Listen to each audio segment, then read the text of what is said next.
Siya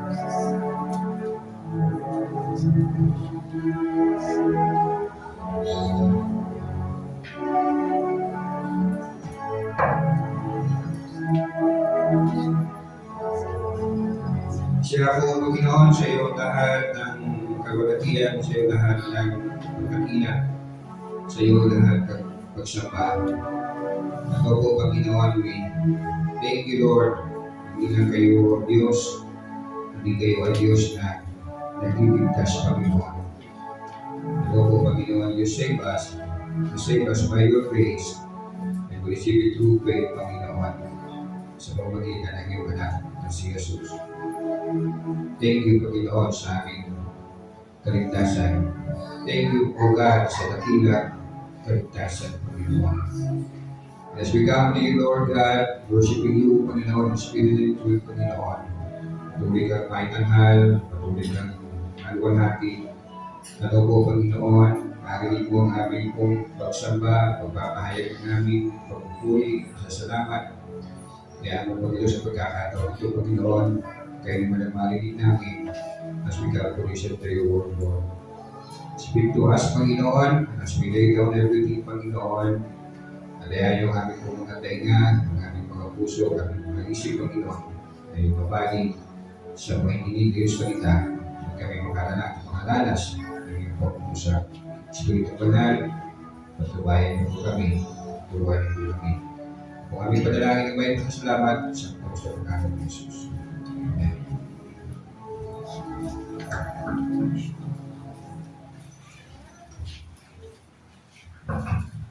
Ang scripture pa natin ngayon ay galing sa sulat sa mga Hebreo 3, verses 12-14. Kaya mga kapatid, mag-ingat kayo at baka maging masama ang puso niyo sa siyang magpapahina ng pananampalataya hanggang lumayo kayo sa Diyos na buhay. Magpaalalahanan kayo araw-araw habang may panahon pa, para walang sino man sa inyo ang madaya ng kasalanan na nagpapatigas sa puso niyo. Sapagkat kasama tayo ni Kristo kung mananatiling matatag ang pananampalataya natin sa Kanya hanggang sa wakas. Maraming salamat po sa salita ng Diyos.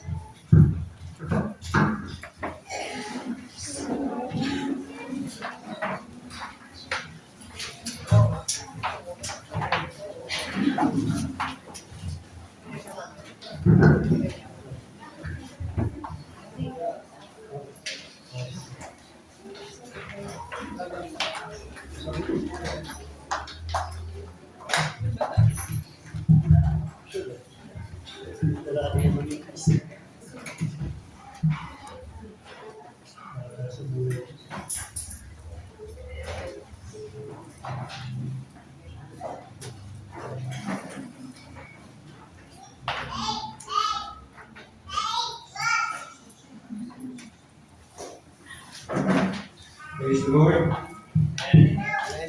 So tayo po ay nagpapatuloy again sa tema natin Sing No More. Hanggang buwan po ng February ito.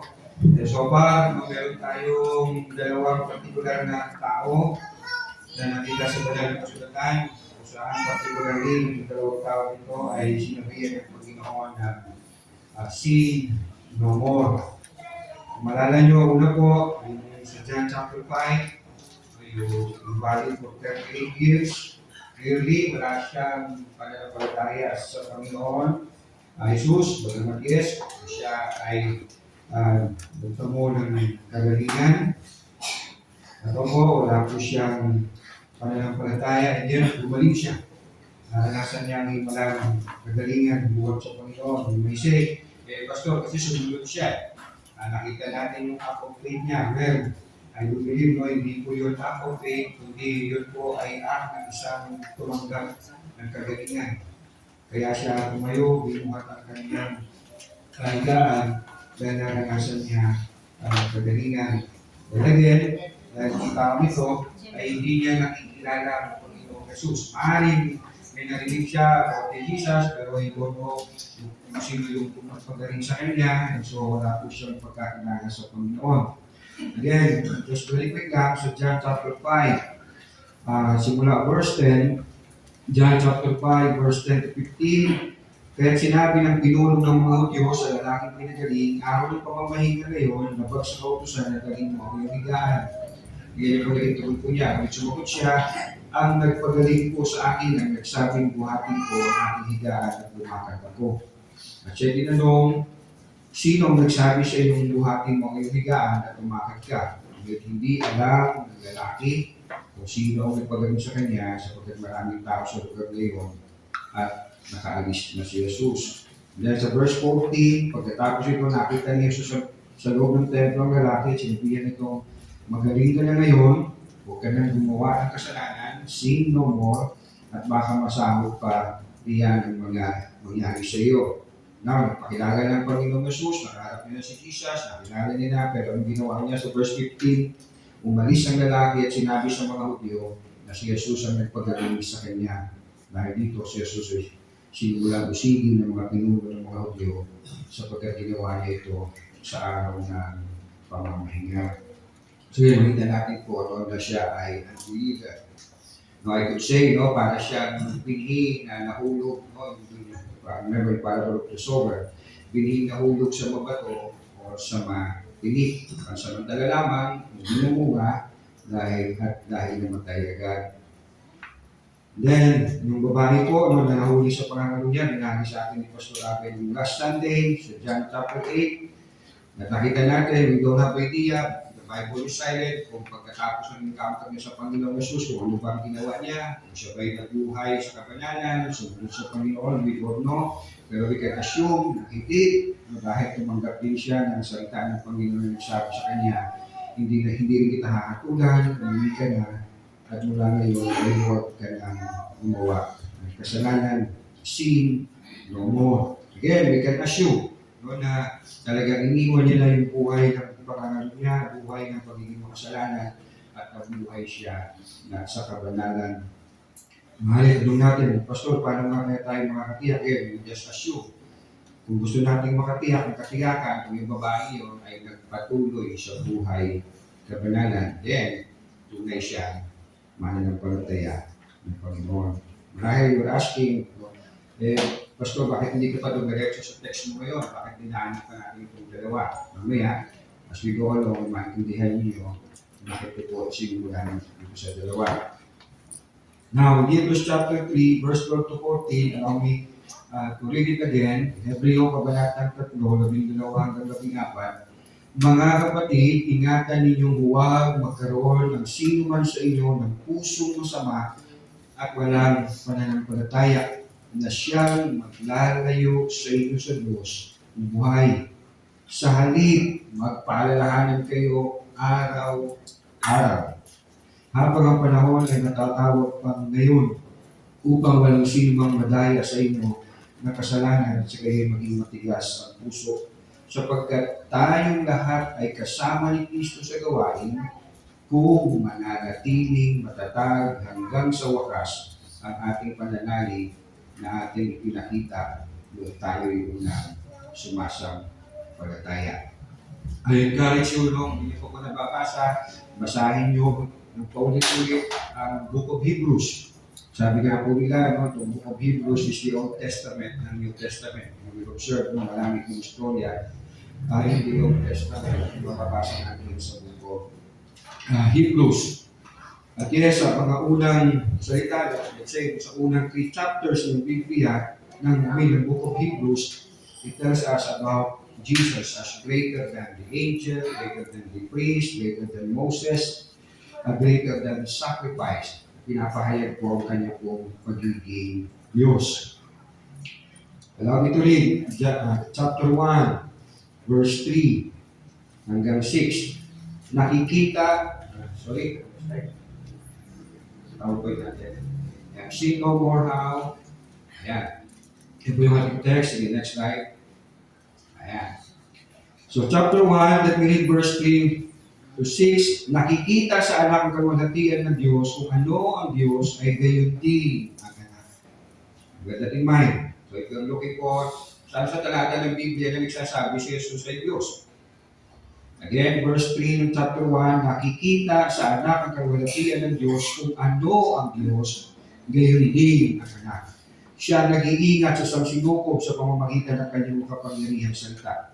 Pagkatapos niya linisin tayo sa ating mga kasalanan, siya imupo sa kanan ng makapangyarihan doon sa langit. May tingin, Pastor, nakaupo lang siya sa kanan. No? Ito po ay tanging pwesto ng makapangyarihan Diyos. Verse 4 to 6, ang anak ay ginawang higit na dakila kaysa sa mga anghel.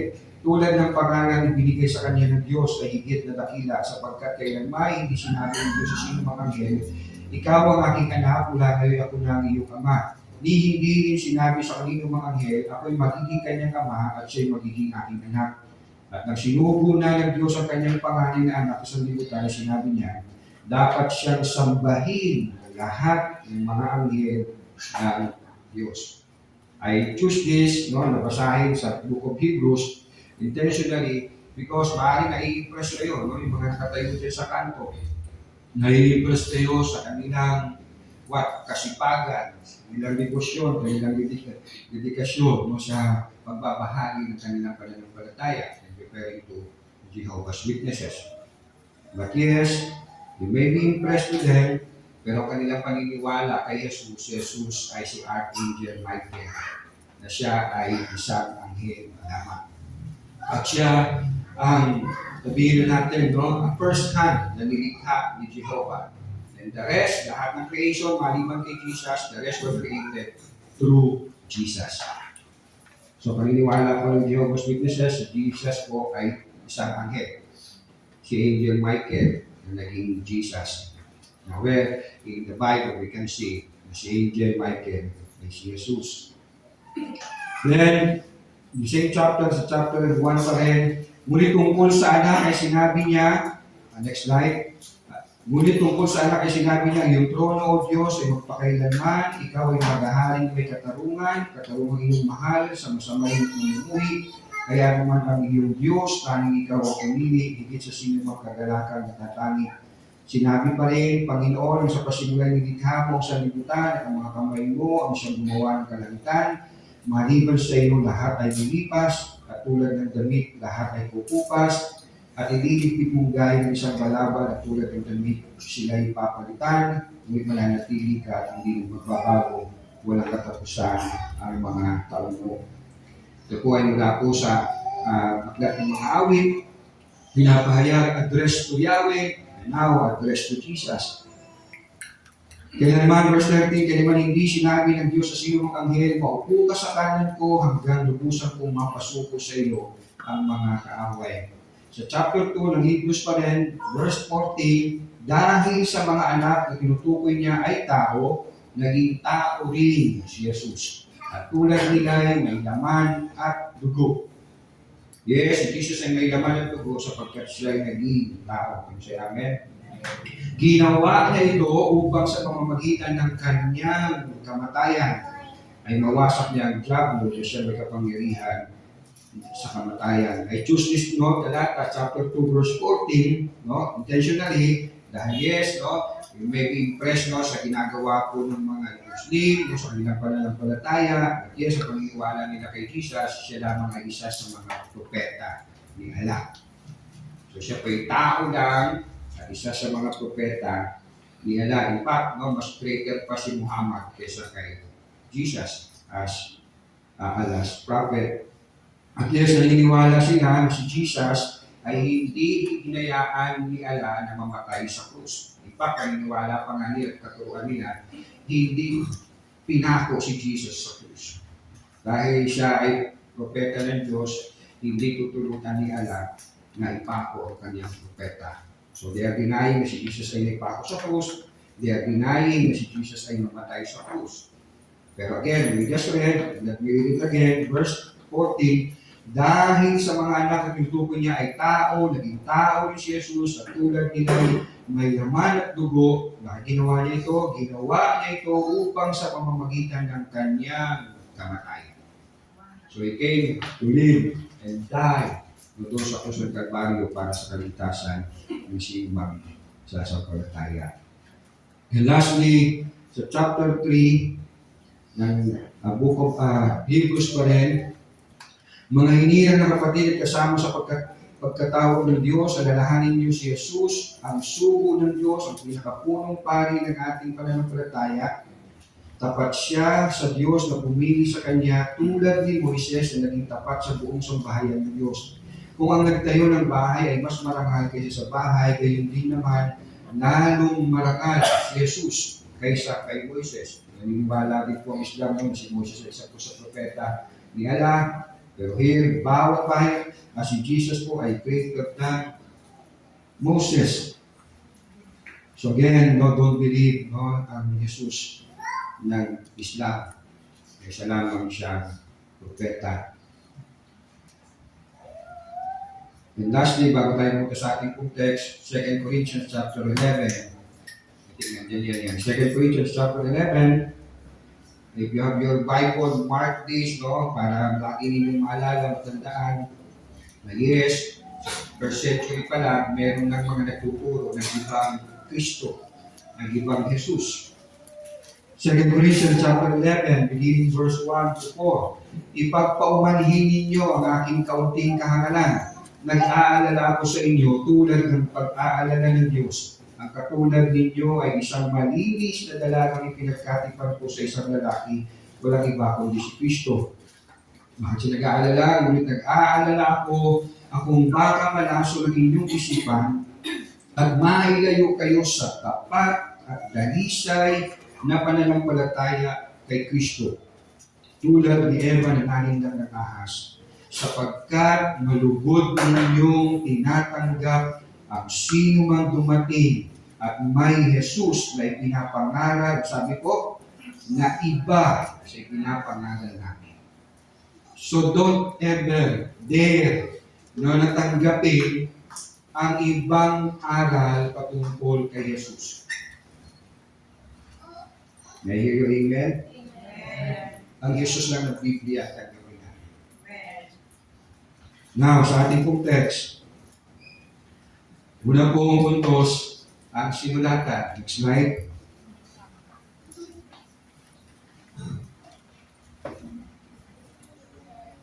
Sabi po ng ating pong talata sa verse 12, mga kapatid, Sa verse 1 ng the same chapter, chapter 3, hindi lang kapatid ang ginamit po niya o pagkatawag niya sa kanyang sinulatan, kundi sabi niya, mga hinirang na kapatid at kasama sa pagtawag ng Diyos. Sa ESV, therefore, holy brothers and sisters, you who share in a heavenly calling. So merong adjective, holy, hinirang. So ang sinulatan po, nagsumulat ng Hebreo, hindi pa rin talaga natutukoy kung sino talaga ang sumulat ng Book of Hebrews, pero definitely it was not Paul, hindi po siya ang sumulat ito. So ang sinulatan po, nagsumulat ng Hebreo ay mga tinawag niyang mga hinirang na kapatid, tinawag niyang mga kapatid. So ang question, nang tinawag ba at hindi tinawag niyang mga kapatid ang kanyang sinulatan, sinasabi ba ng sumulat, lahat ng sinulatan ko dito ay mga kapatid ko at lahat sila ay tunay na mga mananampalataya. Think about it. Nasa isip kaya ng sumulat ng lahat ng sinulatan niya, kaya ng Bisaya, piho ako, mga Kristiyano ito. Sigurado ako, they are Christians. They are genuine believers. They are my brothers and sisters. Nakatitiyak nga ba siya o tinitiyak nga ba niya ng lahat ng tumanggap ng sulat niya, ng kanyang sinulatan, ay lahat ay genuine believer. For sure, hindi niya natitiyak ang lahat ng sinulatan niya, though he addressed them as his brothers or as his sister, na lahat sila ay tunay naman. But at the same time, I believe, hindi rin siya sure, hindi niya sinasantabi na among sa lahat ng tumanggap ng sulat niya, ay meron doon hindi tunay na mga mananampalataya. Isang tiyak, he can't be sure na lahat, every individual na sinulatan tumanggap ng sulat na ito, mga mananampalataya lumaranas ng pag-uusig, ay lahat yun ay tunay na mananampalataya. At yes, gaya ng lahat ng mga local churches sa lahat ng dako ng mundo. Hindi ibig sabihin na sa isang local church, lahat ng individual na nasa loob ng isang local church, even official members, ay tunay o hindi tunay na mananampalataya. Kaya nga, only God knows.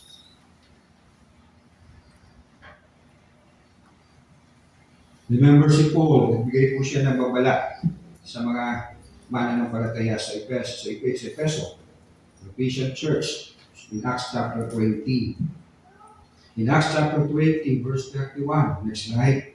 Basahin ko muna po yung verse 31 before goes to verse 28 to 30. Kaya mag-ingat kayo, alalahanin ninyong tinuruan ko kayo na araw at gabi sa loob ng 3 taon at maraming luha ang pinuhunan ko. Ito ay kanya pong bahagi ng kanyang may ultimo at Diyos. So, papaalam na siya. At sabi niya, probably hindi na tayo magkikita. I don't know kung maaaring mangyari sa akin. Hindi na tayo magkikita. Pero let me tell you, mag-ingat kayo.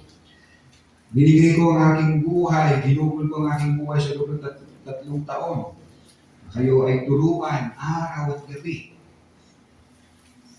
Verse 28 to 30, bago niya binagay itong 31, ingatan ninyo ang inyong sarili at ang buong kawan. Kausap ko niya dito yung mga pastor, mga elders ng Ephesian churches, ay nilagay ng Espiritu Santo sa inyong pangangasiwa. Pangalagaan ninyo ang Iglesia ng Diyos na kanyang tinubos sa pamamagitan ng dugo ng kanyang anak. Alam kong pagkaalis ko'y magsisipasok ang mababangis na asong gubat at walang patawad nilang lalapain ang kaaway o ang kawan. Remember, pag sinabi ni Pablo, asong gubat, ano tinutukoy po niya? Hindi literal na asong gubat o what? Hindi din mahulaan mga ngaray. False teachers.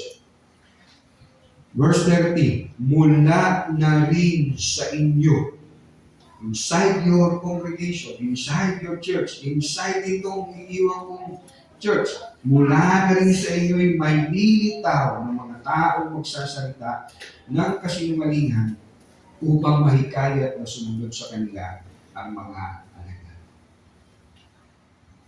And so you may ask, paano nga tayo makatitiyak? Paano natin malalaman na isa ng tunay na mananampalataya ng isang tao? Pagkasabi sa iyo katabi, wait ang sagot. Okay? Tuloy muna tayo sa pangalawang puntos. So, ihan natin yung tanong na yun.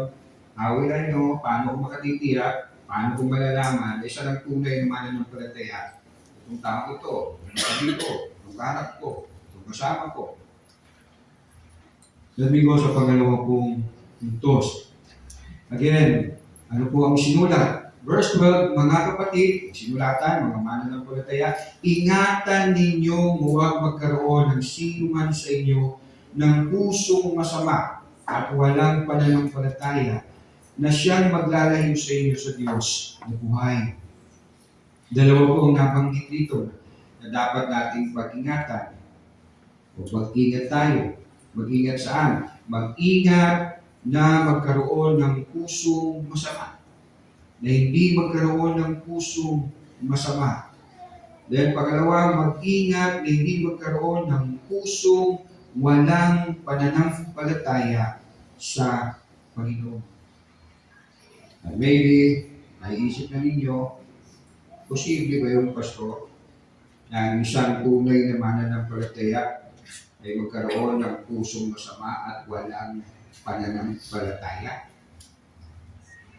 Tunay na mananampalataya, pero mawawalan o walang pusong, may kakaroon ng pusong masama at walang pananampalataya. So again, paki-wait lang. So meron tayong dalawang hanging questions. Unang tanong, paano nga ba matitiyak, malalaman na isa ng tunay na mananampalataya ng isang tao? Pangalawa, posible ba na isang tunay na Christian, tingnan ko lang po, in-expound ko lang, na tunay na nakaranas ng born again experience ay magkaroon ng pusong masama at walang pananampalataya? Punta muna tayo po sa pangalawang bahagi ng sinulat o sinabi. So verse 30, Sa halip, magpaalalahanan kayo araw-araw habang ang panahon ay matatawag pa ngayon, upang walang sino mang madaya sa inyo ng kasalanan at sa gayo'y maging matigas ang puso.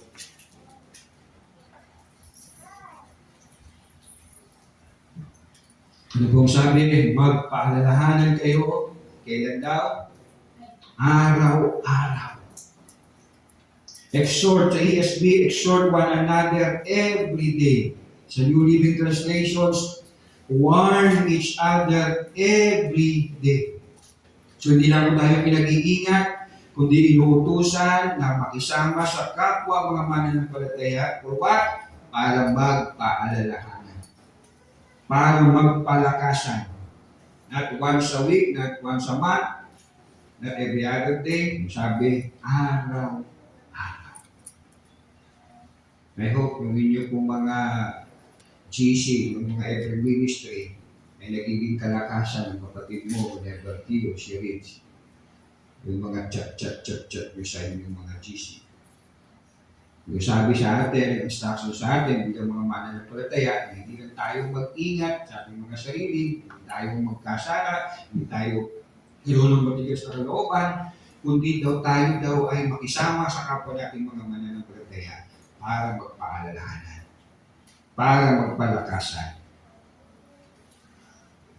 Again, hindi once a day or once a month, hindi every day.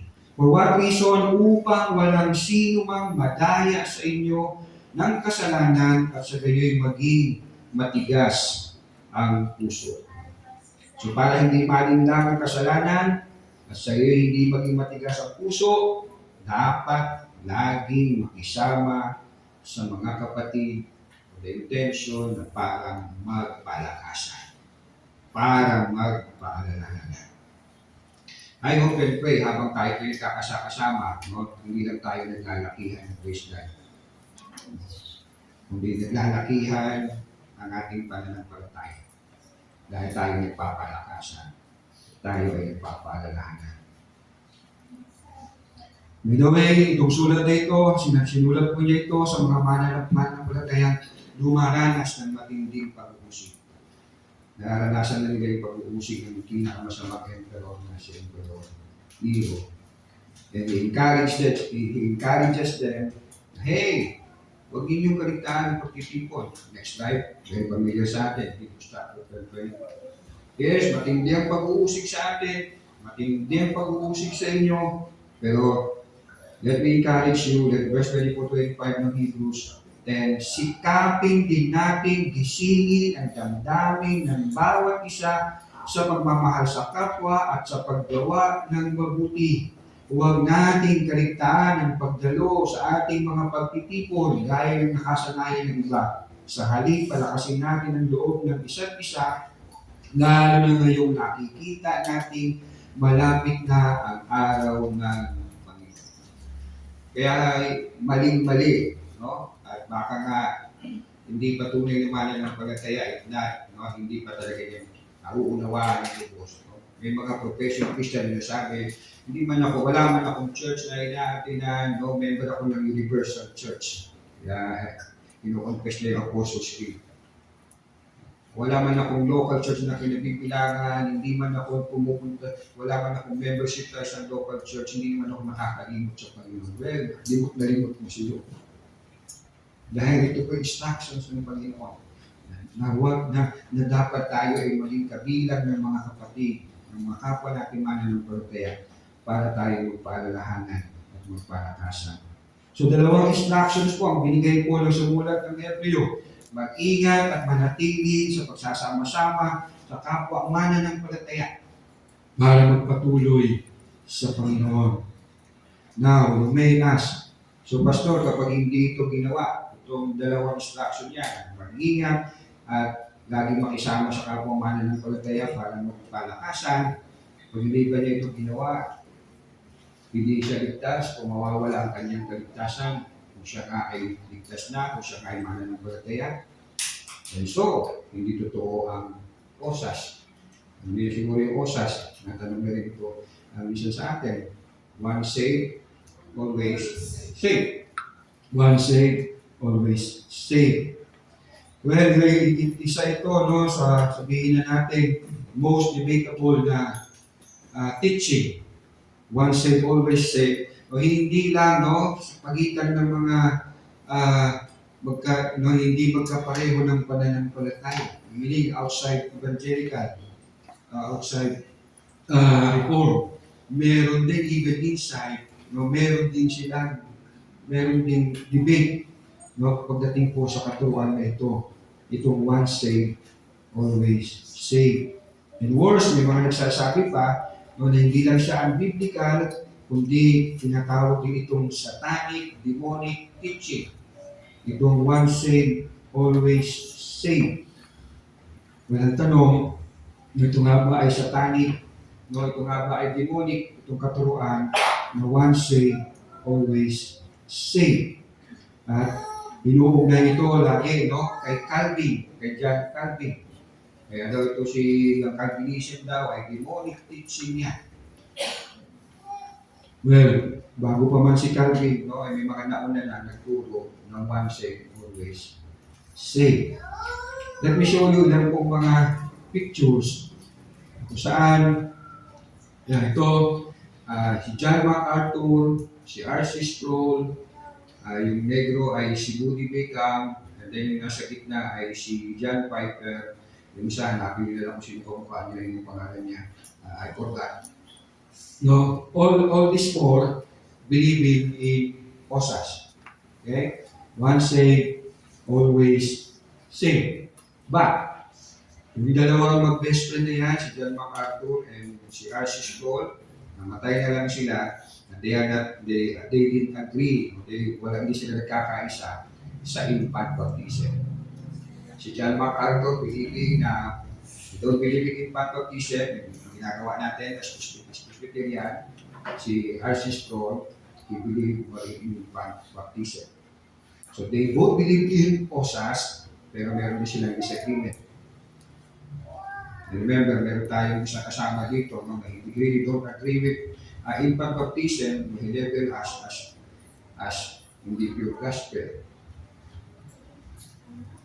Pero itong dalawang tao nito, no, respected, no, sa community ng Christian faith, they are disagreeing, pero both of them believing in OSAS. Okay, next slide. Ito, very familiar siguro sa atin ito dahil may maraming pagkakataon itong sinishare sa atin ito o kinukot ni Pastor Abe, itong mga personality na ito. At minsan din ako. No? Sino-sino yan? Si Frank Turek, I'm not so sure sa pronunciation, naka-blue. Yan, salamin. Yan ay mentor, no, ni Charlie Kirk. Okay? But Charlie Kirk believes in OSAS. Pero yung kanyang mentor, si Frank Turek, don't believe in OSAS. Pero they are brothers in the Lord.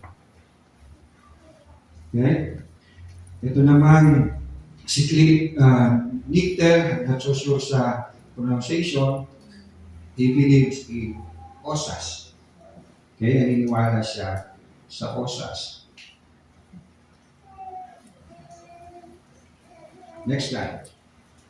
Yan. Both of them believing in OSAS. Si Claire Ferguson and then si Alistair Begg. Next slide. Okay, huwag kang mahiya. Next slide. Ay, di pa pala. Kala ko yung nahiya nyo eh. Then, dumula. Yan. So ito, si John Calvin. Again, bago pa si John Calvin, si Martin Luther muna. Believing in OSAS. Pero yung kanyang successor, no, na si Melanchthon, ay not so sure sa pronunciation, hindi naniniwala sa OSAS. Hindi ko siya naniniwala sa OSAS. So imagine that, no? Successor ni Martin Luther. Si Martin Luther naniniwala sa OSAS, pero yung successor niya, si Melanchthon, hindi naniniwala sa OSAS. Itong dalawa. Excited ako dito makita yung dalawa. Ayan. Kilala niya? Kilala niya? Pareho yan naniniwala sa rosas. Okay? Sa poso, maniwala sa dalawa. Mabuti hindi na ako sasa. Lipat mo na, nasiwa na ako. Nawawala na kinakabahan ako. Next day na. Ayan.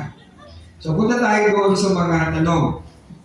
Bago yan, no, I show to you these people no, na they are disagreeing sa OSAS, pero they are brothers sa Lord.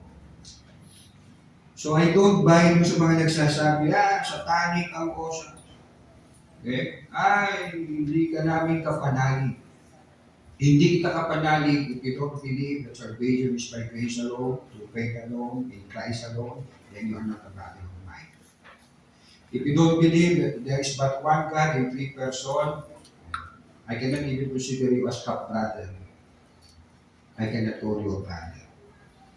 So if you don't believe in OSAS, go ahead. By the way, no, by February, magsisend ako ng 4 na 10-minute na video sa Facebook, sa ating Messenger, so sa ating GC. So you can listen over and over again, and then maintindihan natin why we believe in OSAS. We also discuss some talata sa Biblia na pinangahawakan naman ng mga nagdi-deny na OSAS. Yung kilala ngayon, no, na si Tetelestai, no, is also a OSAS believer. Naniniwala siya sa kaligtasan ay kailanman na hindi nawawala kapag ikaw ay ligtas na. So let's go sa tatlong tanong, hanging question. So unang tanong, paano nga ba matitiyak, malalaman na isa na nga tunay na mananampalataya ang isang tao? You and I, no, hindi talaga tayo makatitiyak na isang tao ay tunay na mananampalataya. But yes, we can identify, hindi natin makita ang mga patunay ng isang tao ay tunay na mananampalataya kung ang kanyang paniniwala ay patay sa salita ng Panginoon, ang pananampalataya niya ay nagbubunga ng mabuting gawa. At yes, ang talagang ultimate test na ang isang tao ay tunay na mananampalataya, masasabi natin tunay na mananampalataya ay kung siya ay mananatili hanggang sa huli. In other words, magpapatuloy. Magpapatuloy. The test para malaman natin na sa tao ay tunay na mananampalataya, hindi yung kanyang perfection, sabi sa mga kundi ang kanyang pagpapatuloy. Na siya ay nagpo-continue sa kanyang pananampalataya sa Panginoon. Opo, ang tunay na mananampalataya ay tunay na magpapatuloy hanggang sa huli. 1 John chapter 2 verse 19. Kahit na sila'y mga dati nating kasamahan, ang mga taong iyon, so kasama nila, kapwa nila in the church, mga taong iyon ay hindi natin tunay na kasama. Paano nila sabi? Sapagkat kung sila'y tunay na atin, nananatili sana silang kasama natin. Ngunit umalis sila upang maging maliwanag na sila'y lahat ay hindi tunay na kasama natin. Again, sabi nga po ng isang mangangaral, the test kung talagang na-born again ng isang tao, talagang ligtas siya, ay hindi perfection, kundi continuance. Pagpapatuloy. The author of Hebrews, simulan po ng Hebreo, sabi ng buhay Kristiyano ay pagtakbo. Hindi po sprint ang tinutukoy na pagtakbo dito, kundi marathon ang ginamit ko na salita. Meaning na ang buhay Kristiyano ay habang buhay na takbuhin. The finish line ay ang maharap mo na ang iyong Panginoon. Sa sprint, no, you have to run as fast as you can kasi very short lang.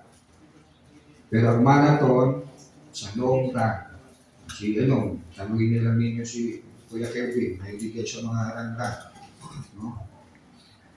So pag marathon, it's a long run. No? Pwede kang paspasan mo, at the middle of your running, pwede ka magpahinga-pahinga ng konti, mag-relax. No? And then, pagpaspas ulit. No? And then, mag-relax ulit, mag-slow down, pacing, hanggang sa makarating ka sa finish line.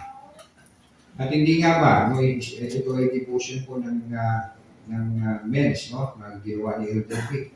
At po, ang buhay Kristiyano, hindi nga ba, mayroong mga ups and down.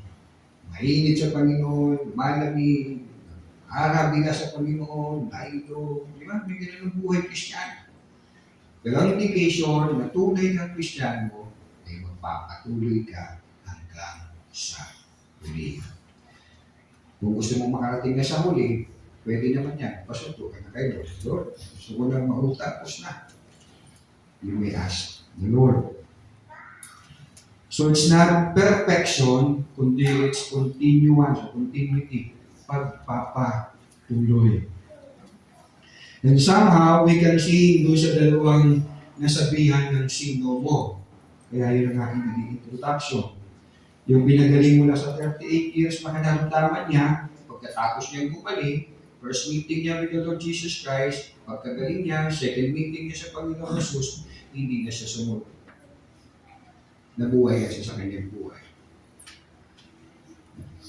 Yung babae naman na huli sa pangangalo niya, bagamat we are assuming dahil walang sinabi ang salita ng Panginoon after ng kanilang meeting, pero probably siya sumunod sa Panginoon at nabuhay, nagpatuloy sa buhay kabanalan. So we can say, siya nga ay tunay na nabon again. Siya nga ay tunay na naging mananampalataya.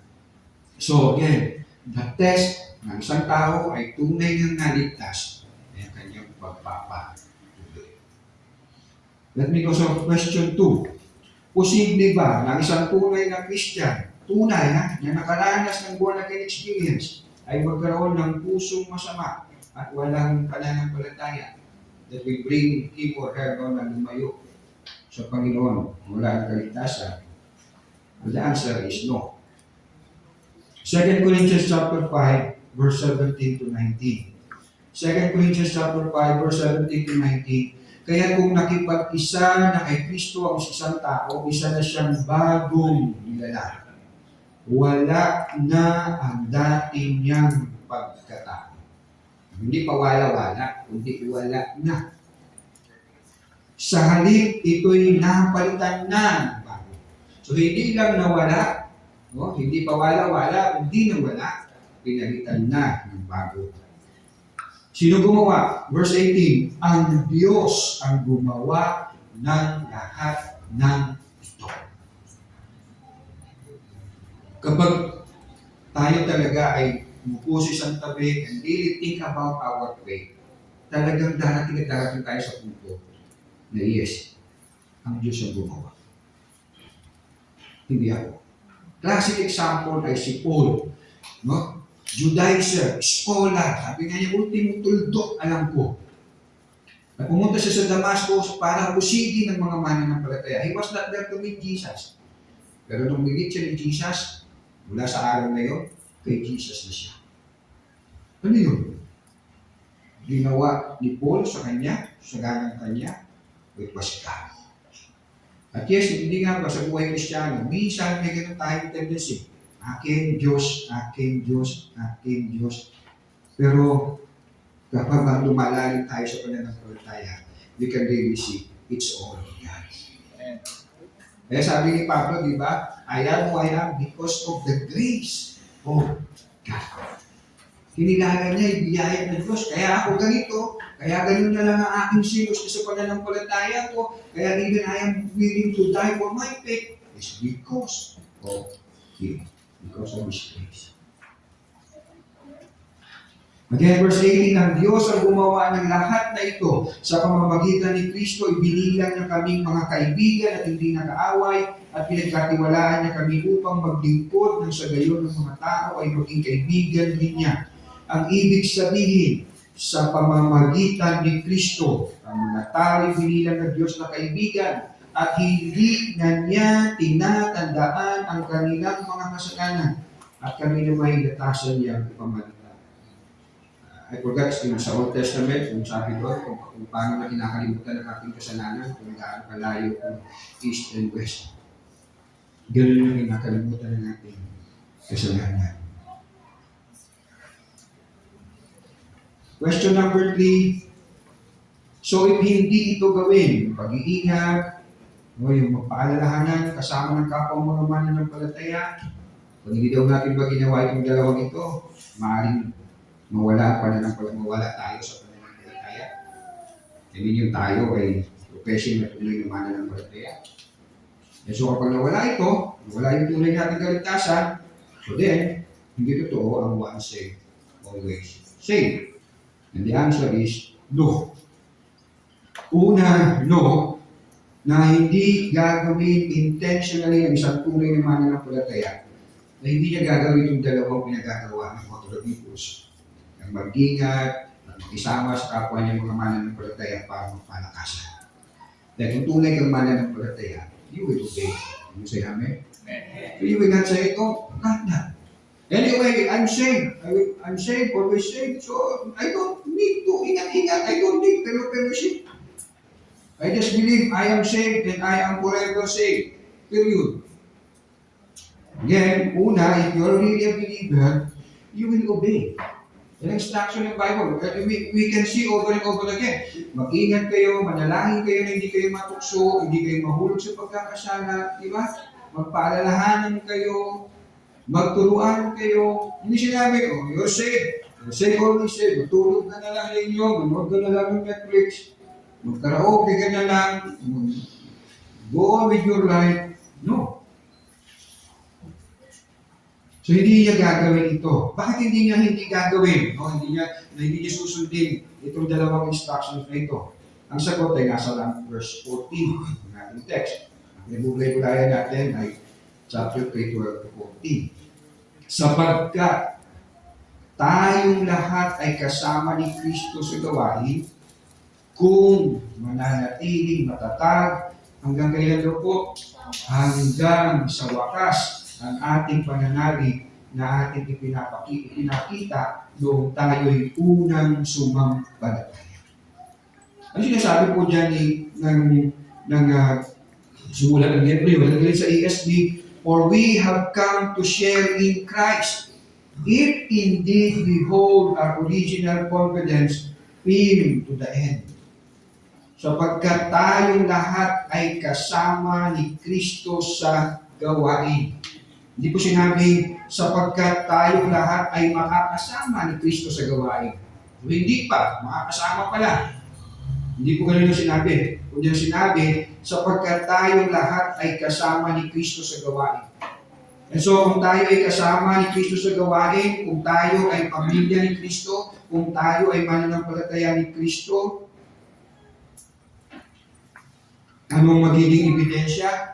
Kung mananatiling matatag hanggang sa wakas ang ating pananampalataya na ating pinakita yung tayo'y unang sumampalataya. Hindi sinabi, no, para makasama kayo sa gawain ni Kristo, magpatuloy kayo. Hindi ang sabi, sapagkat kasama kayo sa gawain ni Kristo, kaya magpatuloy kayo. Dahil yun yung proof na you belong to Him. That you belong to His family.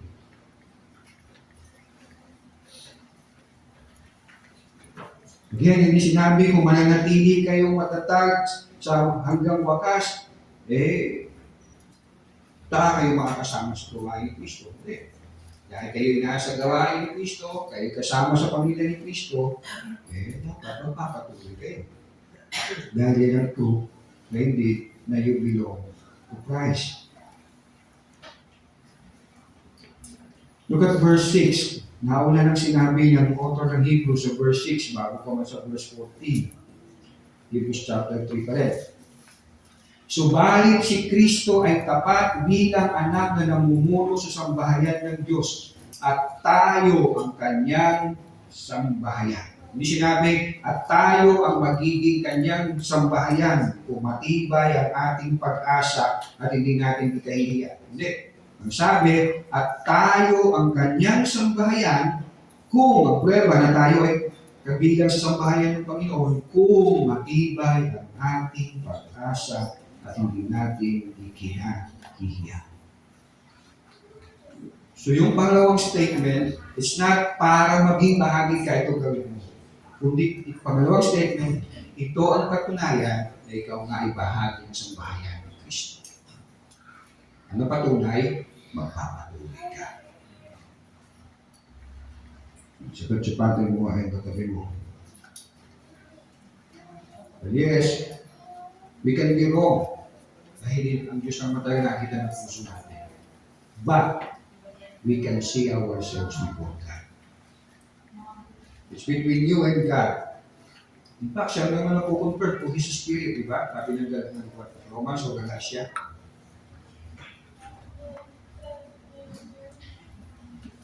Kaya yung nagsasabing, okay pala ang osas so let me enjoy singing. Anyway, ligtas na ako no matter what.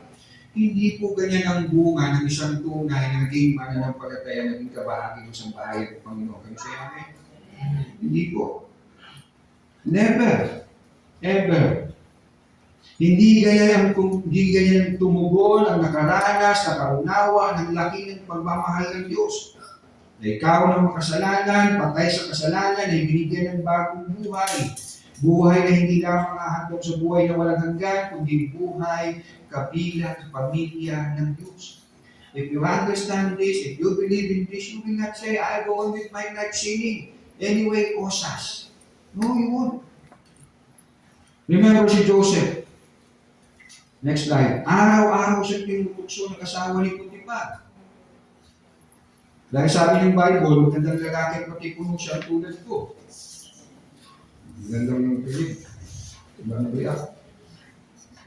Pero nung sabi po ni Joseph, hindi niya sinabi sa asawa ni Potiphar, get alone. Tara, osas ako.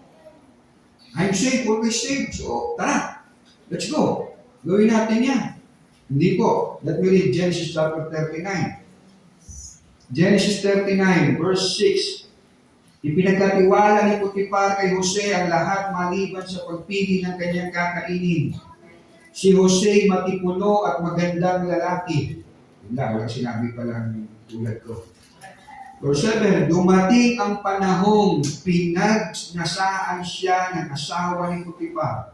Sinabi nito, sipingan mo ko. Parang gusto mo akong halikan kita sa sawayin. Dahil alam naman gusto ko rin. Verse 8, tumanggi si Jose at ang sabi, panatag po ang kalooban ng aking Panginoon. Small letter P, binig kanyang boss si Potiphar. Sapagkat ako'y narito, ginawa niya akong katiwala at ipinamahala niya sa akin ang lahat sa bahay na ito, maliban sa inyo na kanyang asawa. Hindi ko magagawa ang ganyang kalaking kataksilan, sabi, at pagkakasala saan? Sa Diyos. So imagine that, pinagkatiwala siya na mamuno sa bahay ni Potiphar. He look it as blessing from God. Kasi sabi niya, hindi ko magagawa yan sa boss ko, lalo hindi ko magagawa yan sa Diyos ko. Yung pagtataksil na yan. And I believe, si Joseph, naniniwala siya sa kaligtasan, naniniwala siya sa buhay na walang hanggan, at yun ang nag-uudyok sa kanya, I cannot do this. I am safe, always safe. How can I do that, safe?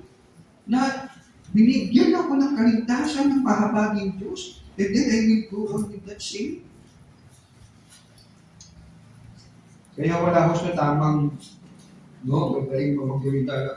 Mag-i-safe pala kayo ito, mabuhay ka sa Walang gano'n na tunay na karagos ng kaligtasan. Dahil yung amen? Diba sa Hebrews 11, kinilala ng author ng Hebrew yung pananampalataya ni Jose. Hebrews 11 verse 22, dahil sa pananampalataya, sinabi ni Jose na siya'y malapit ng mamatay ang tungkol sa pag-alis ng mga Israelita sa Ehipto at ipinagdili sa kanila na dalhin ang kanyang mga buto sa kanila pag-alis. He was a genuine believer. Pero kayo yung asawa ko, ilang beses na ako sinasabihin, siguro kung hindi ka naging pastor, ang dami mong bahala na kayo ng dito. Ano sabi ko sa kanya? Hindi yun. Hindi dahil sa pagiging pastor. Kundi dahil sa laki ng biyaya ng Diyos sa akin. Bigyan niya ako ng kaligtasan. When God called me, lasinggero ako, insecure ako sa buhay, nabayero ako, bastos ako. Yes, sasabihin ng nanay tatay ko, mabait akong anak. Diba? Wait. Huwag kayo magkamali, ha?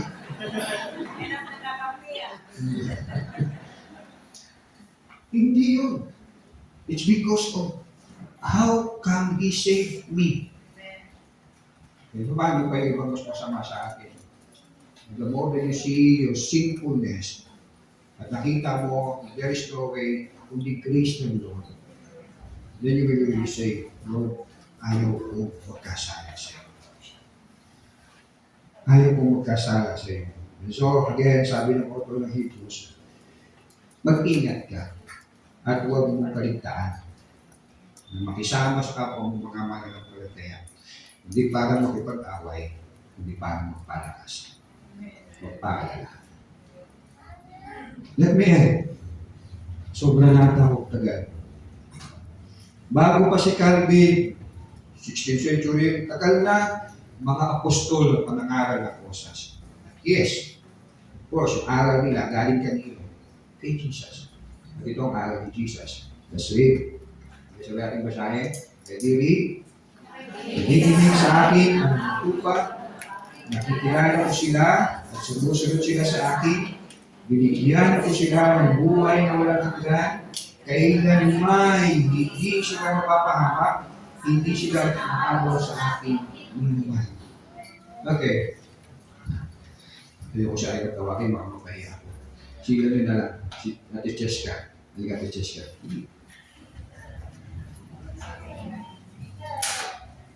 Buti na lang, wala naman wallet ko. Isang dahil. Okay. Gawin mo lahat magagawa mo ha, huwag mo lang ako kakagatin ha. Pagkuha mo sa ina.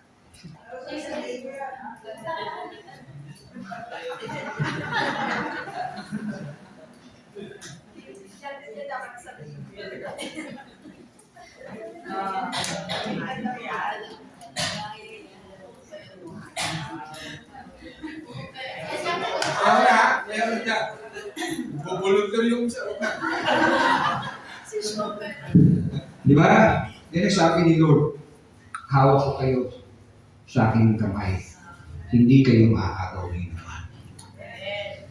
Kung may makaagaw sa kamay ng Diyos sa iyo, hindi may mas makapangyarihan. Hindi Diyos ang ating sinasampalataya. Pero ang nagsabi, Diyos, and say amen, Diyos ang nagsabi. So I am safe because I am secure in the hand of God.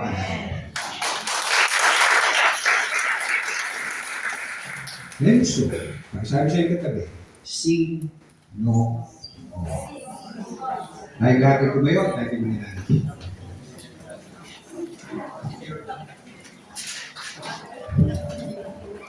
Lord, muli, maraming salamat. Tunay nga, Lord, napakadakila ng aming kaligtasan. Dahil hindi kayo nagbigay ng chance of salvation, kundi nagbigay kayo ng katiyakan, kaligtasan. Ako po, tunay, Panginoon, hindi nga namin lubos, Panginoon, na maunawaan na may mga pagkakataon doon na papatanong din talaga kami. Pero Lord, hindi may tatanggi, dakila ang iyong pagligtas sa amin. Hindi ang hell ang pinagdala ninyo, kundi ang inyong bugtong na anak si Jesus. You sent your one and only begotten Son upang mabuhay tulad naming tao, ngunit hindi nagkasala ni minsan man, hindi nagsinungaling, Panginoon, kundi nabuhay ng perfecto sa ilalim ng iyong kalooban naging masunuri hanggang doon sa krus ng Kalbaryo upang ganapin, bayaran ng lubos ang kaligtasan ng sino mang magsisisi at sasampalataya sa Kanya. Salamat sa dakilang pagliligtas niyo po sa amin. Salamat sa regalo ng kaligtasan. Salamat sa kapatawaran. Salamat sa kaligtasan. Salamat sa pamilya, Panginoon, na hahantong diyan sa langit. Ito po, Lord, tulungan niyo kami habang hinihintay namin ang lubos na kaganapan nito.